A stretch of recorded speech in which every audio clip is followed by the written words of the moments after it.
안녕하세요. SF 판타지 도서관 관장 전홍식입니다. 도서관 캐스트 시간에 오시건 더 환영합니다. 자, 저희 도서관에 있는 여러가지 작품들을 소개해드리는 것이 하시는데요.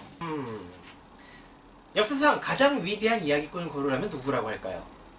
많은 사람마다 다양한 작품들, 다양한 작가들을 얘기하셨지만 전 그 중에서도 특히 줄 베른이 가장 최고의 SF 작가이자 이야기꾼이라고 얘기하고 싶습니다. 그의 작품은 지금껏 수많은 사람들에게 인기를 끌었기 때문이죠. 줄 베른의 작가의 이름을 모른다 하더라도 그의 작품의 이름은 하나쯤은 다 들어보셨을 겁니다. 15소년 표류기, 지구에서 달까지, 해저 이만리, 그리고 달세계여행, 지구에서 달까지 같은 작품들. 물론 기구를 타고 우주관이라던가 그 밖에도 수많은 작품들이 존재합니다. 이를테면 우리나라에서 처음으로 번안되었던 SF 작품인 철세계, 그 원작인 인도 왕비의 유산 같은 그런 작품들도 있죠. 그 중에서도 저는 이 작품을 그의 최고의 걸작으로 손꼽고 싶습니다. 바로 82간의 세계일주입니다. 82간의 세계일주는요, 영화, 애니메이션, 만화 수없이 다양하게 다시 만들어지고 그리고 지금도 꾸준하게 소개되고 있는 작품이에요. 자, 그런데 왜 이렇게 81가의 세계일주라는 작품을 여러분들에게 열심히 소개하는 걸까요? 거기엔 나름대로 이유가 있습니다. 바로 81가의 세계일주가 르베르의 작품 중에서 가장 재미있고 그리고 몇 번 읽어도 흥미롭게 느낄 수 있는 그런 작품이기 때문이에요. 81가의 세계일주는 말 그대로 80일 동안의 세계를 일주하는 여행의 얘기입니다.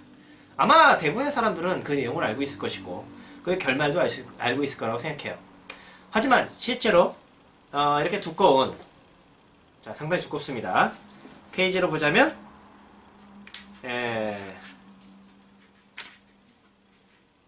뭐 해설까지 포함하면 390페이지에 달하는 작품이에요. 굉장히 두꺼운 두께고 내용도 아주 풍부합니다. 하지만 처음부터 끝까지 그야말로 한숨도 쉬지 못하고 끝까지 읽게 만드는 그러한 매력이 있는 작품이 돼요. 자, 80일간의 세계일주의 얘기는 이렇게 시작됩니다. 필리어스 포그라는 사람이 있었습니다. 맨 처음에 그 사람이 어떤 사람인지 소개하고 있어요. 필리어스 포그라는 캐릭터가 처음에 얘기해볼게요. 1872년 어떤 곳에 이 집에는 필리어스 포그라는 신사가 살고 있었다라고 시작하게 되는데요. 자, 필리어스 포그의 외형이 어떻게 생겼다 하면서 이제 필리어스 포그가 어떤 식으로 생활을 한다, 어떤 식의 마음을 갖고 있다라는 것을 먼저 보여주기 시작해요. 그리고 난데없이 필리어스 포그 집에 또 한 명의 캐릭터가 더 등장합니다. 바로 그와 함께 생활하게 될 하인이에요. 프랑스 출신의 하인을 고용하게 되는데 그가 어떤 인물인지에 대해서 역시 얘기하고 있어요. 자기에 대해서, 자기 말로 말이죠. 자네는 프랑스 사람이고 이름은 존이라지? 말 대답해서 죄송하지만 제 이름은 장입니다. 모두는 장 파르투라고 부르죠. 자, 파르투는 그냥 만능제주꾼 그런 거라고 보시면 돼요. 파르투라고 부르죠. 처음에 융통성이 많다고 해서 부른 별명인데 어느새 찰싹 달라붙었지 뭡니까? 전 스스로 정직한 놈이라 생각했습니다만 뭐 이런 식으로 해서 자기에 대해서 장황하게 늘어놓는 장면이 등장해요. 물론 주인공 필리어스 포그는 그 말을 그냥 편안하게 받아들이고 나서는 그리고 그를 고용하기로 하죠. 좋아, 그런데 지금 몇 시지? 11시 22분입니다. 자네 시계는 늦게 가는군. 죄송하지만 그럴 리가 없습니다. 그건 아무래도 좋아. 중요한 건 자네 시계가 4분 늦게 간다는 걸 기억해 두는 거야. 그러니까 지금 이 순간, 그러니까 1872년 10월 2일 수요일 여전 11시 29분부터 자네는 나의 하인으로 고용된 거죠. 자, 필리어스 포그라는 캐릭터가 얼마나 정확하고 얼마나 꼼꼼한 사람인지를 이 한마디로 충분히 알 수 있죠. 그리고 나서 갑자기 이야기 시작됩니다. 혁신클럽이라는 곳에 평범하게 항상 가던 그런 클럽이었어요. 그 클럽에 가서 필리어스 포그 씨가 이야기를 나누기 시작해요. 그러던 중 자, 80일 만에 세계를 돌 수 있다는 얘기를 하게 되고 그리고 80일간의 세계를 할 수 있다면서 내기를 하게 됩니다. 자그마치 2만 파운드 엄청나게 큰 돈이에요.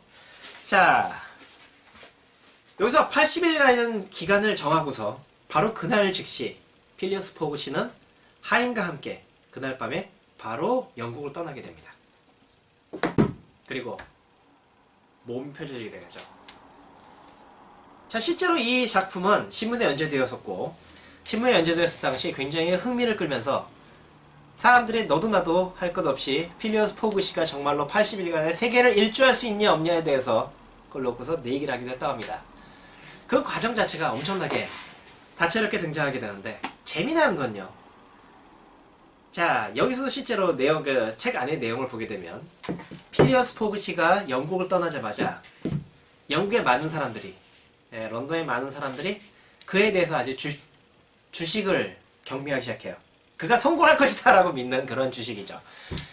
물론 처음에는 그게 얼마 안 됐지만 나중에 가면 엄청나게 많은 사람들이 몰리기 시작해요. 자, 그렇게 사람들이 필리어 포그 씨가 80일 만에 세계 일주를 할 수 있냐 없느냐를 생각하게 하는 그 상황 직후 갑자기 사건이 변하기 시작합니다. 그날 밤 9시에 런던 경찰청장은 다음 같은 정보를 받았다. 수에즈에서 런던으로 런던 경찰청장 로엔 규약, 은행 절도범 필리어스 포그를 미행 중임. 본베이로 즉시 체포영장을 보여주기 바람. 자, 난데없이 80일간 세계 일주 얘기가 나오다가 갑자기 도둑의 탈출국 얘기로 바뀌어버려요. 그리고 그 형사가 픽스 형사라는 인물이 필리어스 포그를 추적하는 얘기로 진행됩니다. 그를 체포하기 위해서 영장이 필요한데 영장이 도착하기 위해서 한참 걸려요. 어떻게든 간에 이 사람을 잡아야 됩니다. 바로 그러한 방법에 대한 이야기가 계속 나오게 되고, 그 픽스 씨와 픽스라는 사람과 하인과의 대화 같은 것들이 이루어지면서 정말로 이 사람이 범인일까 아닐까라고 고민하게 만들어요. 그러면서 나름대로 그래, 이게 사람 잡힐 것 같다라고 하는 상황에서 갑자기 또 이야기가 돌변해서 변화하기 시작합니다. 인도에 도착하게 되고요. 자, 여기까지는요, 어떤 여정을 했는지, 필리어스 포그라는 인물이 도대체 80일의 세계 일주라면서 어떤 여정을 했는지 거의 등장하지 않아요. 근데 갑자기 인도에 도착하면서 인도의 상황이 아주 생생하게 묘사됩니다. 일단은 하인이 인도의 어느 사원에 들어갔다가 잘못을 저지른 밤에 얻어맞아서 죽을 뻔하는 그런 상황부터 시작해서, 그 다음에 인도 여정을 하다가 중간에 길이 끊겨가지고 코끼리를 타고 여행하는 과정이 그려지게 되죠. 그리고 나아가서 그 여정에서 한 여성을 구하게 돼요. 네, 영주가 죽어서 그 영주와 함께 묻힐 운명에 처했던 인도 여성을 구하게 됩니다. 그리고 그녀와 함께 탈출하여 여행을 하게 되죠. 자, 이런 식으로 80일의 세계주를 보다 보면요, 정말로 장면 지나가는 게 너무 놀랍습니다. 그래 훅훅훅훅 지나간다 해도 과언이 아닐 것 같아요. 한 장면 한 장면 엄청나게 빠르게, 엄청나게 급하게 이야기가 시작되면서 다음으로 넘어가는데, 마치 마술사가 마술을 하는 느낌일 것 같다고 할까요? 분명히 우리가 그 사람의 여행이 성공할까 말까에 관심을 가지고 있는 상황에서 갑자기 은행강도 얘기가 등장하면서 그쪽으로 주의를 쏠인가 했더니 다시금 인도에서 코끼리를 타고 가는 여정으로 바꾸고, 그 여정 와중에 누군가를 구해내는 모험이 펼쳐지는가 하면, 그러다가 또 갑자기 재판에 처해지는 그런 상황이 돼요. 자, 그리고 픽스라는 인물이 어떻게 이 사람을 발행할까라고 하는 장면들이 또 눈에 띄게 되죠. 실제로 하인 파스파르투는 중간에 픽스에게 속아가지고 배를 놓치게 되고, 배를 놓칠 뻔하고, 그리고 이제 주인하고 헤어지는 그런 얘기가 나오게 되면서 일본을 가게 되고요. 일본에 또 여행을 하게 됩니다. 자, 여기까지 가게 되면 야, 이 픽스란 놈이 나쁜 놈이구나. 왜냐면 우리들은 아마도 포그 씨가 범인이 아닐 거라고 생각하고 있으니까. 물론 몰라요. 정말로 포그 씨가 범인일 수도 있으니까. 왜냐하면 포그 씨의 입장에서 1인칭 시점에서 나오는 얘기는 없거든요. 대부분의 경우는 파스파르투가 포그 씨를 관찰하는 시점에서 이야기가 된단 말이에요. 포그 씨가 뭘 생각하는지 몰라요. 그렇기 때문에 포그 씨가 정말로 범인일지도 모릅니다. 하지만 이 시점에서는 분명히 82가의 세계 일주를 방해하는 존재로서 픽스지가 비추게 되고 픽스라는 사람이 악역처럼 느껴지죠. 그런데 또 다른 반전이 있습니다. 자, 영국을 떠나서, 자, 인도를 떠나서 일본을, 중국을 지나 일본에 도착하고 일본을 떠나서 다시 미국에 도착하게 돼요. 그런데 미국에서 기차를 타고 가던 중에 온갖 몸표시입니다. 거기서 픽스는 일시적으로 이 사람들에게 협력하게 돼요. 왜냐하면 필리스 포그가 영국의 영토를 떠나기 때문에 영국 영토로 돌아가기 전까지는 도와줘야 되기 때문이에요. 그리하여 인디언들과 싸우는 상황에서 심지어는 그의 생명을 구하기도 합니다. 네. 필리스 포그는요, 정말 급한 상황에서 하인을 위해서 목숨을 걸고 모든 걸 잃어버릴 각오를 하고서 그를 구해내기도 하고 말이죠. 막판에 가게 되면 그럼에도 불구하고 배를 놓쳤어요. 자, 여기서 문제가 되는 겁니다. 배를 정확하게 타지 못하면 시간 맞춰서 갈 수가 없어요. 그런데 배를 놓쳤단 말입니다. 자, 이런 상황에서 어떻게 할까? 과감하게도 필리어스 포그는 배를 사버립니다. 필리어스 포그가 그가 가진 재산은 거의 재산은 이제 약 4만 파운드 정도 되는데 그 중에서 2만 파운드 정도를 가지고 나왔어요. 2만 파운드는 이제 4개에 걸었고요. 자, 그 2만 파운드의 돈을 거침없이 사용하면서 이야기를 하게 됩니다. 그야말로 자본주의의 힘, 돈의 힘을 보여주는 걸까 할까요? 하지만 동시에 그런 인물이 엄청난 손해를 보고 엄청난 손실을 볼 거라고 생각하면서도 불구하고 하인을 구하기 위해서 목숨을 거는 장면이 등장하거나 한다는 거죠. 정말 인상적이에요. 자, 그리고 드디어 그들은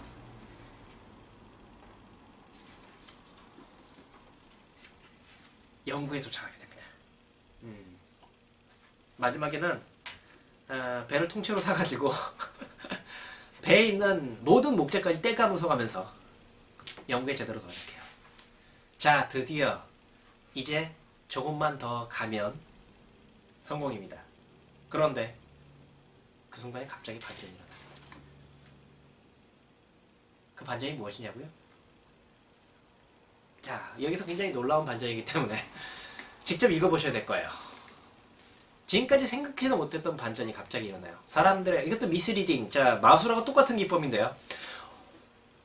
왼손에다 주의를 끌고 오른손으로 마술을 준비한다. 이게 미스리딩의 방법입니다.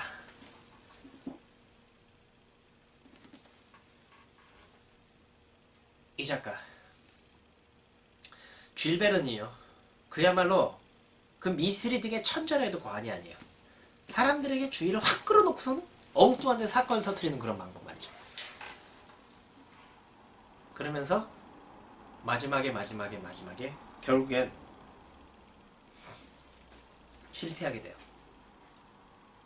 제 날짜에 도착하지 못했습니다. 자, 이 상황에서 필리어스 포그가 할 수 있는 건 없어요. 필리어스 포그가 실패했다. 하지만 어쩔 수 없지. 한심하고 어차피 자기가 거기 갈 필요도 없어요. 왜냐면 이미 늦었기 때문에. 4개는 되었고 이미 수표는 서명이기 때문에 늦은 이상 어쩔 수 없는 겁니다. 그런데 갑자기 그는 자신에게 남은 게 있다는 걸 깨달아요. 자신의 하인, 그리고 한편으로는 이제 하인과의 우정, 그리고 한편으로는 사랑이죠. 지금까지 그는 영국에서, 인도에서 구했던 그 여성에 대해서 아무 말도 하지 않았지만 이 시점에서 그는 그 여성에게 사랑을 고백합니다. 네, 그리고 결혼식을 하기 위해서 파스파르투를 내보내요. 네, 신부를 불러서 다음날, 내일 결혼하자. 내일 결혼할 테니까 신부님에게 부탁하라는 거죠. 그래서 갑자기 혁신클럽의 장면으로 연결이 됩니다. 이게 뭐야 도대체? 왜 갑자기 이런 게 등장할까? 하는데 이게 웬일입니까? 필리어스 포그 씨는 바로 제 시간에 도착하게 돼요. 도대체 어떻게 있을 수 있었던 거죠? 정말로 놀라운 반전이에요. 아니 분명히 실패했다고 알고 있었고 그렇기 때문에 다음날 결혼할 거로 생각하고서 그냥 뭐 자기가 남은 게 거의 없지만 그래도 자신에게 남은 존재가 있다는 것을 깨닫고서 사랑을 고백하고 결혼하려는 그런 상황에서 난데없이 무슨 사건이 터진 걸까요? 뭐 이미 아시는 분도 계실 겁니다. 대부분의 사람들은 아실 거예요. 재밌는 거는요. 줄 베른이 바로 그러한 장면에서 한 번도 설명을 안 했다는 거예요. 하지만 앞에 보다 보면 그에 대한 복선은 분명히 존재하고 있어요. 그러나 그 복선에서 우리들은 잊어버리고 있는 상태에서 갑자기 뒤통수를 맞은 듯이 이야기를 펼쳐나가게 됩니다. 그리하여 그렇구나 이렇게 성공하는구나 하고 사람들을 몰입하게 만드는 거죠. 자기네들은 분명히 하루 늦게 도착했다고 생각했지만 아니야 자기네들은 분명히 늦었다고 생각했지만 사실은 하루 일찍 도착했다는 거. 그 반전을 일일이 설명하지 않고 그리고 이야기로서 풀어내는 놈이지. 전 거기서 정말 귤벤이라는 사람의 엄청난 이야기꾼으로서의 재능을 느끼게 돼요. 그 동시에 한편으로는 과학의 경이를 느낄 수 있습니다. 그렇구나. 이런 일이 있을 수 있구나. 라고 사람들을 깨우치게 만든다는 거죠. 줄 베른은 SF를 만든 사람이라고 알려져 있어요. 물론 줄 베른 말고도 다른 사람이 SF를 만들 수도 있었을 거예요. 하지만 수많은 사람들이 얘기하듯 줄 베른은 사람들에게 과학의 힘이 어느 정도로 굉장한지 과학으로서 우리가 뭘 할 수 있지에 대해서 명확하게 보여주었습니다. 그리고 이야기로서 펼쳤어요. 그걸 통해 사람들에게 세상은 놀라워 과학은 놀라워 라는 걸 알게 해줬고 그리고 즐기게 해줬어요. 그런 점에서 한 번쯤 우리 세상을 돌아보는 것은 어떨까요? 바로 이 80일간의 세계 열전을 통해서. 여기까지 SF 판타지 도서관장 정우식이었습니다. 감사합니다.